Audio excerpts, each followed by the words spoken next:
9 शुरू कर रहे हैं। क्वेश्चन नंबर 9 में ये एक्स वाई जेड इसमें स्क्वायरिंग है, जबकि इसमें वाई जेड जेड एक्स और एक्स वाई है। थोड़ा सा अनकॉमन सा है। कोशिश करनी होती है कि आप किसी तरह से ना 1 1 बना लो। जब बड़े प्रूफ आने शुरू होते हैं, और ये बड़े प्रूफ है, किस तरह से 1 1 बना लो। इस 1 के एक 1 से फिर बाकी दोनों को क्या बना सकते हो, 0 बना सकते हो। तो मुझे 1 1 बनाने के लिए कुछ ना कुछ कॉमन लेना होगा, और कॉमन लेने के लिए जैसा होना चाहिए। अगर मैं इस लाइन को x से मल्टीप्लाई कर दूं, दिस वन, तो ये एक्स वाई जेड हो जाएगा। इसे y से तो ये भी एक्स वाई जेड हो जाएगा, और इसे z से तो ये भी एक्स वाई जेड हो जाएगा। तीनों में एक्स वाई जेड आ जाएगा तो कॉमन आ जाएगा। तो ये सही लग रहा है। तो पहले हमने यही करा, तो हमने कहा मल्टीप्लाई कर दिया। किसको मल्टीप्लाई कर दिया? R1 R2 R3 किससे? विद एक्स वाई जेड, और वो भी कैसे? रिस्पेक्टिवली। मतलब R1 को ही x से करा है, R2 को y से, और R3 को z से करा। तो पहले R1 को x से किया तो ये एक्स स्क्वायर हो गया, ये एक्स क्यूब हो गया, ये आ गया आपके पास एक्स वाई जेड। जब आप अंदर मल्टीप्लाई करते हैं तो ऐसे बाहर लिखते हैं, जैसे छोटी क्लासेस में करते थे ना। अगर अंदर 2 देना है, एक 2 बाहर भी लिखना होता था, क्योंकि 2 से 2 ही तो कटेगा, तभी तो आपने 2 अंदर दिया है। वैसे ही जब आपने इस बार एक्स वाई जेड से मल्टीप्लाई अंदर किया है तो एक्स वाई जेड बाहर भी लिखा जाएगा। सेम इसमें आएगा वाई स्क्वायर, वाई क्यूब और एक्स वाई जेड। ऐसा पहली बार कर रहे हो, लेकिन आखिरी बार नहीं कर रहे। बहुत सारे सवालों में, स्पेशली जो बाहर से आएंगे ना, ये चीज ज्यादा होगी। एक्स वाई जेड बन गया पूरा, जिसे तुम कॉमन ले सकते हो। एक एक्स वाई जेड पहले से था बाहर, एक एक्स वाई जेड अब आ गया। इसमें से कॉमन ले लिया by taking common X Y Z. किसमें से? फ्रॉम C3 में से कॉमन ले लिया। जो बचा उसे लिख लो। ये एक्स स्क्वायर है, ये वाई स्क्वायर है, ये जेड स्क्वायर, वाई क्यूब, पहले है एक्स क्यूब, फिर है वाई क्यूब, फिर है जेड क्यूब, और ये 1 1 1। तो 1 बनने वाला टारगेट हो गया, और ये भी खत्म हो गया, नॉर्मल हो गया। अब 1 हो गया तो अब इसे 0 बनाने की कोशिश करते हैं। तो किसको बनाएं? इसमें से इसे सब्ट्रैक्ट कर देते हैं। तो आप क्या लिखोगे इसके लिए? रीजन। पहले रीजन लिख लें। कौन सा है ये? R1। तो R1 को R1 minus R3 and R2 को भी माइनस कर रहे हैं R3 से। इससे हमें क्या क्या मिलने वाला है, चलो देखें। तो इसको इससे माइनस किया, X square minus Z square, और ये वाला X cube minus Y cube, और ये हो गया तुम्हारे पास 0 R1, क्योंकि इसमें से माइनस किया था। दूसरा वाला Y square minus Z square, और Y cube minus Z cube, ये 0। R3 में हमने कुछ नहीं किया, तो जो है उसे एज इट इज लिख दो। तो वो जेड स्क्वायर था, जेड क्यूब था, और 1 था। देखो हम बहुत नियर बाय पहुंच चुके हैं। अब हमने क्या करना है? ऊपर वाले में से कॉमन आ रहा है, इस में से कॉमन आ जाएगा तुम्हारा क्या? x minus Z. कुछ कॉमन आ रहा है? y माइनस जेड, इसमें मिस्टेक हुई है। हाँ, इसमें x माइनस जेड क्यूब से किया था इसे। तो ऊपर वाले में से x माइनस जेड आ रहा है कॉमन, नीचे वाले में से y माइनस जेड कॉमन आ रहा है, और नीचे जेड स्क्वायर भी कॉमन आ रहा है। इतना तो कॉमन आ रहा है। इन सब का फार्मूला पता है। जैसे ए स्क्वायर माइनस बी स्क्वायर होता था, उसमें होता था एक प्लस का और एक माइनस का। तो माइनस वाला कॉमन ले सकते हैं। लेकिन जो ए क्यूब और बी क्यूब होता है, उसमें ए माइनस में B, A square plus A B plus B square बचता है। तो यानी सिर्फ ये कॉमन आ सकते हैं। दोनों में ये चीज तो होंगी, क्यूब वाले में भी उसमें भी।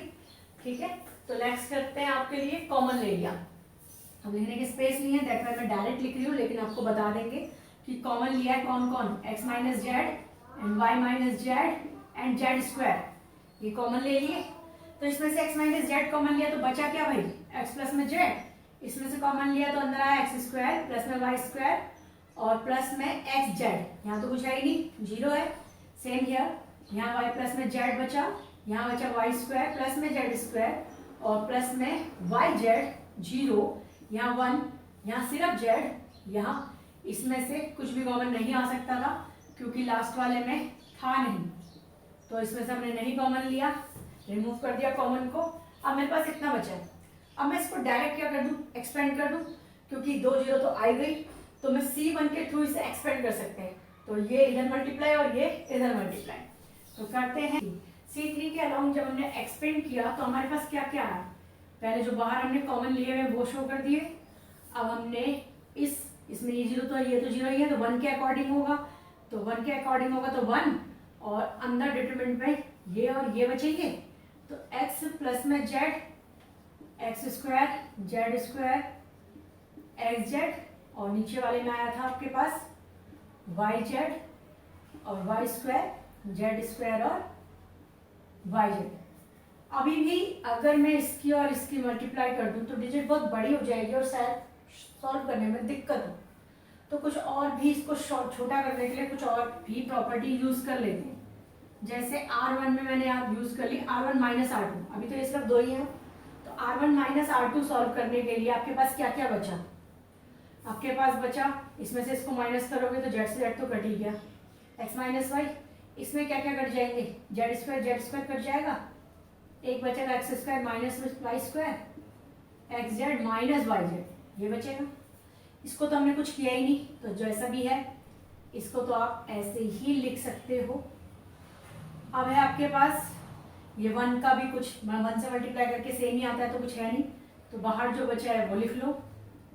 अब इसमें हमने देखा केयरफुली, तो इसमें x माइनस वाई, इसमें से भी x माइनस वाई और x माइनस वाई कॉमन आ सकता है, यहाँ बचेगा z और यहाँ बचेगा x प्लस में वाई। चलो अब एक्सपेंड कर देते हैं, वो कर देते हैं इसे कॉमन लेके, तो यानी हमने एक और चीज बाहर निकाल ली और वो है x माइनस वाई। तो x minus Z, X minus Y, Y minus Z, ये तीनों चीज कॉमन आ गई। यहाँ बचा 1, x माइनस वाई बाहर आ चुका, इसमें बचा x प्लस में वाई और इसमें से z कॉमन आ गया था और x माइनस वाई बाहर चला गया, तो x plus Y plus Z बच गया। यहाँ बचा y प्लस में z और यह है वाई स्क्वायर जेड स्क्वायर और वाई जेड। अब इसे एक्सपेंड कर दो तो आपका आंसर आ जाए। तो बाहर जो लिखा है वो तो है ही, अब पहले इसको अंदर वाले को एक्सपेंड करते हैं। यहाँ आ गया y का square Z square Y Z, Y की मल्टीप्लाई, बीच में माइनस का साइन भी आएगा तो y की मल्टीप्लाई सबसे वाई एक्स हो गया, माइनस में ही आएंगे सारे, बीच में माइनस का साइन होता है क्योंकि वाई स्क्वायर माइनस का वाई स्क्वायर माइनस में वाई जेड। क्लियर है? अब जेड की करो, minus Z X minus Z Y और माइनस जेड स्क्वायर, देखो सारे आ गए। अब देखो मोस्ट प्रोबेबली कट जाएगा और जो बचना है वो ये बचना है और यही बचेगा। देखते हैं किस किस को काट सकते हैं। जेड स्क्वायर से डेफिनेटली कट रहा है, वाई स्क्वायर भी कट रहा है और प्लस का वाई जेड है, जबकि ये वाला किसका है, माइनस का वाई जेड है, तो ये प्लस का वाई जेड और ये माइनस का वाई जेड भी कट गया। और क्या बचा, ये बचा वाई एक्स जेड वाई, ये सब चाहिए थे तुम्हें, ये चाहिए था वाई जेड एक्स, ये सारे चाहिए थे, ये सारे तुम्हारे रिक्वायर्ड थे। तो एक्स वाई हो गया, एक्स जेड वाई जेड हो गया और जेड एस हो गया, लेकिन इसमें माइनस का साइन बचा है, ये नहीं चाहिए, तो माइनस का साइन आगे ट्रांसफर कर देते हैं। आगे किसको चाहिए, X minus Y as it is है चाहिए था, Y minus Z as it is है चाहिए था, लेकिन जेड माइनस एक्स चाहिए था, लेकिन हमारा क्या है एक्स माइनस जेड, यानी जो इसका माइनस बचेगा वो बाहर वाले को मिल जाएगा। तो अगली लाइन में हम लिख देंगे कि वो माइनस बाहर चला गया, तो अगली लाइन में वो माइनस अगर बाहर चला गया तो ये हो गया Z minus X Y minus Z, और इन तीनों में से माइनस कॉमन आ गया तो बचा एक्स वाई जेड वाई और जेड एक्स। यही आपको आंसर चाहिए था, यही आपको। क्वेश्चन नंबर 10 करने जा रहे हैं। क्वेश्चन नंबर 10 9 से बहुत इजी है, तुम्हें आराम से पता चल जाएगा। जो लाना है देखो 5x प्लस 4 और 4 माइनस एक्स का होल स्क्वायर लाना है। तुम किसी भी वे में प्लस कर दो, ऐसे प्लस करोगे 2x यानी 5x प्लस 4, या ऐसे प्लस कर दो तो भी 5x प्लस 4 इजीली आ रहा है, तो कर दिया। तो हमने क्या कर दिया, R1 में R2 R3 को ऐड कर दिया, तो 5x प्लस 4 बन जाएंगे। 5x प्लस 4 को कॉमन ले लिया, 1 1 1 बन गया। जैसे 1 बनता है वैसे ही क्वेश्चन आसान हो जाता है, क्योंकि आप उसके बाद 0 बना सकते हो इजीली। तो आपने कहना है अब कि R1 में से R तो C है, तो C3 में से भी C1 माइनस कर लो एंड C2 में से भी C1 माइनस कर लो। चलो माइनस करके जो बचता है वो लिखते हैं। पहले जो बाहर कॉमन था 5x प्लस 4 वो लिख लिया। अब माइनस करके देखो, तो हमने C3 को C1 से माइनस किया है, तो ये तो 0 हो गया पहला वाला। तो फिर है आपके पास Z, इसमें था आपके पास 2x को 2x से माइनस किया, एक और 0, x प्लस 4 को इससे माइनस किया है, तो x प्लस 4 पहले से है, माइनस में 2x है, तो कितना हो गया 4 माइनस x, ये हो गया 4 माइनस x।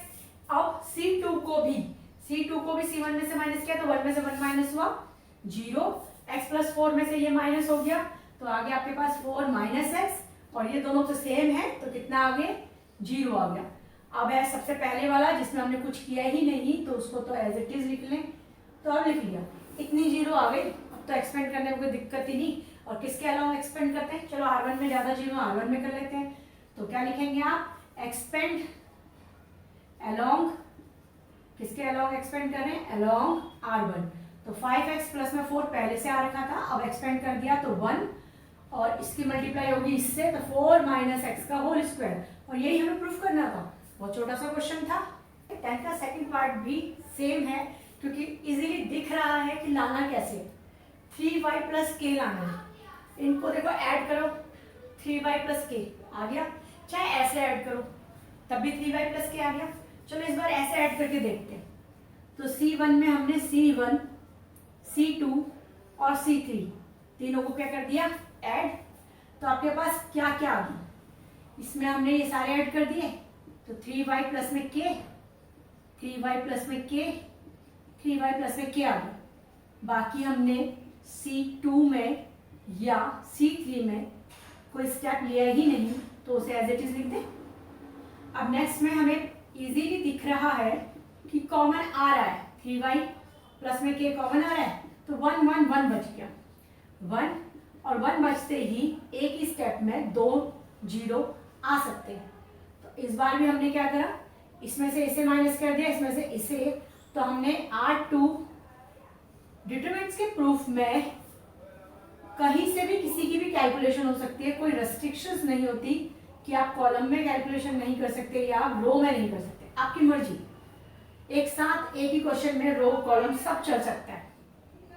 3y इसमें से इसे माइनस किया, 1 0 0, दोनों को R1 से किया कैलकुलेट, तो इसको R1 से, इसे R1 से किया था कैलकुलेट तो यहाँ पहले तो R1 को तो एज इट इज लिख लो, R1 में तो हमने कैलकुलेट किया ही नहीं है कुछ, तो इसको इससे किया तो कितना आ गया, ये सिर्फ 1, इन दोनों को किया तो 0, इसको इससे किया है R1 से, इन दोनों को किया तो 0, ऐसे इसके साथ इसको किया तो कितना आ गया 1।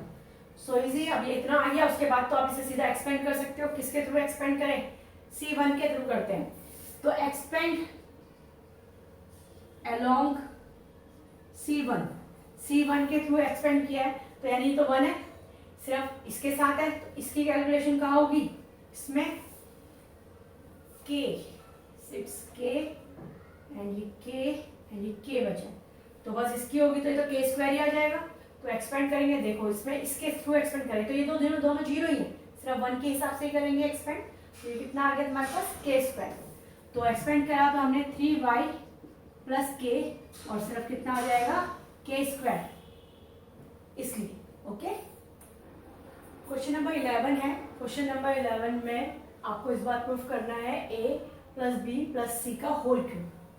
पिछले दोनों क्वेश्चन में हमने देखा, हमने चाहे रो में प्लस करना था चाहे कॉलम में प्लस करना था, हर काम की चीज आ रही थी। इस बार मुझे a प्लस बी प्लस सी लाना है, लेकिन अगर मैं सिर्फ रो में प्लस करूं तो आ जाएगा 5a माइनस बी माइनस सी, इस तरह से प्लस करूं कॉलम में तो क्या आएगा 5a माइनस बी माइनस सी, मुझे नहीं चाहिए, यानी जिस मर्जी तरीके से तो नहीं होगा। यहाँ ट्राई करूँ, यहाँ ट्राई करेंगे तो 2b में से b चला जाएगा, b बचा, 2c में से c चला जाएगा, c बचा, यानी काम होगा।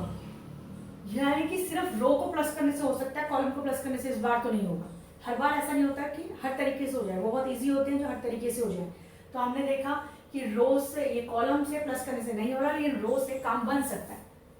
R1 में R1, R2 और R3 तीनों को प्लस कर दिया, तो इन तीनों को प्लस कर दिया तो क्या बचेगा, एक ही स्टेप में कर रही हूँ, वैसे बचेगा क्या, a प्लस में b प्लस में c बचने वाला है, और जो नीचे है वो तो एज इट इज ही होंगे, 2b 2c, b minus C minus a, ये भी तीनों प्लस होंगे तो a प्लस में b प्लस में c ही बचेगा। ठीक है, और यहाँ भी देखो इनको प्लस करोगे तो ये भी तुम्हारा a प्लस बी प्लस सी ही बचेगा। दूसरी डिजिट इसकी ये है, इसकी ये c माइनस ए माइनस बी। अब इसमें से a प्लस में b प्लस में c सब में तीनों में है तो वो कॉमन लिया जा सकता है। तो bye taking common, space now numerals में एक बार में लिख रही हूँ, ये कॉमन ले लिया आपने तो कहाँ आ गया आपके पास a प्लस में b प्लस में c 12 और 1 1 बन गया। तो आप लिखोगे एक लाइन में by taking common a plus B plus C from R1। कहाँ से लिया? R1 से। अब मुझे इसे 0 बनाना है, ठीक है। तो C2 को माइनस किया मैंने, C2 minus C1 and C3 को भी C1 में से, किसी एक में से ही कर सकते हैं, कभी भी अलग अलग में से नहीं कर सकते। तो हमने माइनस कर दिया। तो पहले हमने C1 में कुछ नहीं किया तो उसे एज इट इज लिख दो। इसे माइनस करा है 0, इसको इससे माइनस किया है, देखो b माइनस सी माइनस 1 था, -2 भी हो गया, ठीक है ना, -2 भी होगा क्योंकि इसको माइनस किया है। तो माइनस सी माइनस ए माइनस बी बचा। अगर माइनस कॉमन लूँ क्या बचेगा? a प्लस में b प्लस में c। तो यानी कि ये बचा, माइनस कॉमन लेके a प्लस बी प्लस में c, ठीक। अब आप किसको करना है? अब है इसकी और इसकी माइनस, ये तो 0 है, ये दोनों क्या होंगे?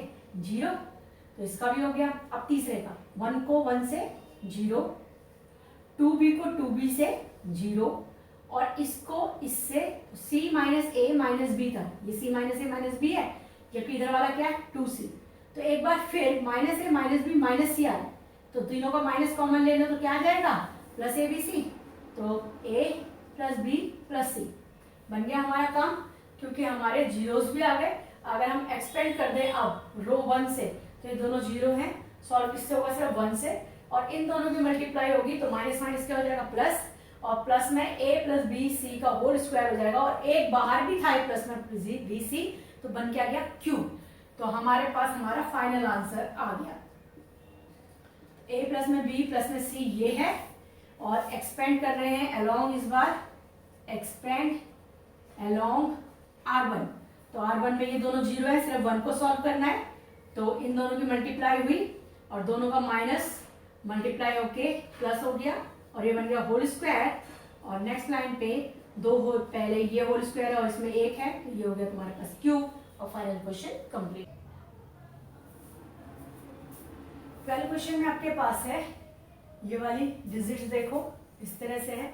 इसमें ZX 2ZX है, ये 2x है और ये 2y है, इसमें 2z है, xy एक एक है लेकिन ये चीजें डबल है।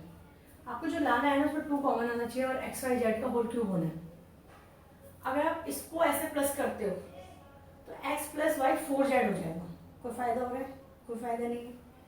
अगर इसमें से इसे माइनस करते हो तो x plus Y plus Z बन जाएगा, लेकिन इसमें से इसको माइनस करने से माइनस में x आ जाएगा, जो भी फायदा नहीं दे रहा। और चलो इसको बोले तो 0 होने वाला, कोई फर्क नहीं पड़ता। लेकिन अगर हम ये करें कि सारी कॉलम को प्लस कर दें तो 2x 2y 2z बन जाएगा। यहाँ पर भी 2x 2y 2z बन जाएगा, यहाँ पर भी 2x 2y 2z बन जाएगा। वो फायदा है क्योंकि तीनों में सेम बनेगा, कॉमन आ जाएगा।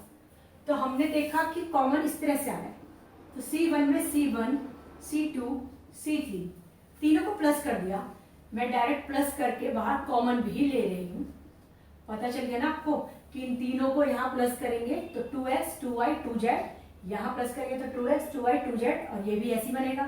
तो कॉमन भी ले लिया प्लस करने के बाद, मतलब 2 स्टेप एक ही में कर दिए, z प्लस एक्स 2y और ये बचा आपके पास y प्लस जेड प्लस में 2x और x। अब हम पे ये बचा, यहाँ तक आ जाते हैं तो बस 2 0 बनानी बाकी रहती है। तो अब ये 0 बनानी है तो R2 को भी R1 में से माइनस कर दो, R3 को भी R1 में से माइनस कर दो। R2 minus R1 and R3 minus R1 कर दिया माइनस। तो देखें क्या आया। चलो यहाँ तो माइनस किया इसलिए था कि 0 आ जाए। अगले में देखते हैं, इसको हमने इसको तो कुछ किया ही नहीं है ना R1 को, तो उसे वैसे लिख दो। अब इसमें से इसे माइनस किया है तो हमारी काम की चीज आ गई XYZ। इसमें और इसे माइनस किया 0, इन दोनों को माइनस किया तो 0 और इसमें से इसे माइनस किया तो XYZ। काम बनता जा रहा है, यही तो हमें चाहिए था। तो ध्यान से करते रहो तो कुछ ही स्टेप में पूरा सवाल हो जाता है।